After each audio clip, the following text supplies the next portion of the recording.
ఎన్నిసార్లు ప్రతిరోజు ప్రత్యేక హోదా గురించి మాట్లాడారు. ప్రతిపక్ష నాయకునిగా చంద్రబాబు గారు ముఖ్యమంత్రిగా ఉండగా, చంద్రబాబు గారు బీజేపీతో పొత్తు పెట్టుకున్నాక ప్రతిపక్ష నాయకుడిగా జగనన్న గారు ఎన్నో నిరాహార దీక్షలు చేశాడు స్పెషల్ స్టేటస్ కోసం. ఆ రోజు జగనన్న గారు అన్న మాట, మూకుమ్మడిగా అందరు ఎంపీలు రాజీనామా చేద్దాం, అప్పుడు బీజేపీ పార్టీ ఎలా స్పెషల్ స్టేటస్ ఇవ్వదో చూద్దాం అన్నారు.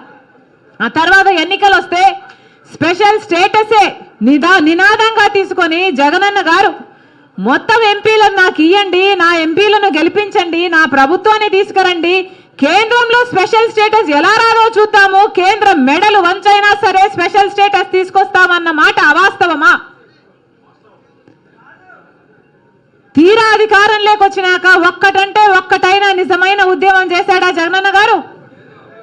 ఒక్కసారంటే ఒక్కసారైనా బీజేపీని నిలదీయడం కాదు కదా, కనీసం మాట వరుసకైనా స్పెషల్ స్టేటస్ ఏదండి అని ఒక్కసారైనా అడిగిన పాపాన పోలేదు. అసలు స్పెషల్ స్టేటస్ మనకు లేదు కదా, ఇప్పుడు స్పెషల్ ప్యాకేజీ కూడా లేదు. ఏమొచ్చింది విశాఖపట్నంకి? విశాఖపట్నం స్పెషల్ రైల్వే జోన్ చేస్తామన్నారు, ఇచ్చారా? ఉత్తరాంధ్రకు స్పెషల్ ప్యాకేజ్ అన్నారు, ఇచ్చారా?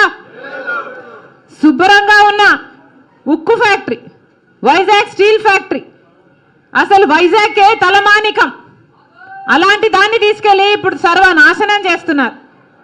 ఇక్కడే ఉంది గన్నవరం పోర్టు.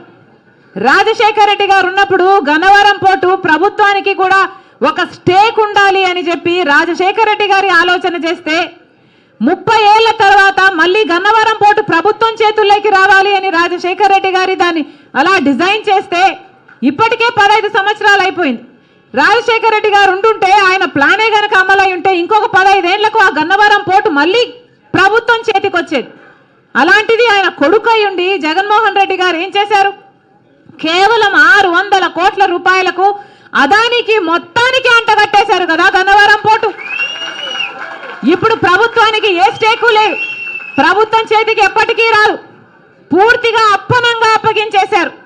ఎవరి సొమ్మును అప్పగించారు? ప్రజల సొమ్ము కాదా? ఆంధ్ర రాష్ట్ర ప్రజల సొమ్ముని, ఆంధ్ర రాష్ట్ర ప్రజలని తాకట్టు పెట్టినట్టు కాదా?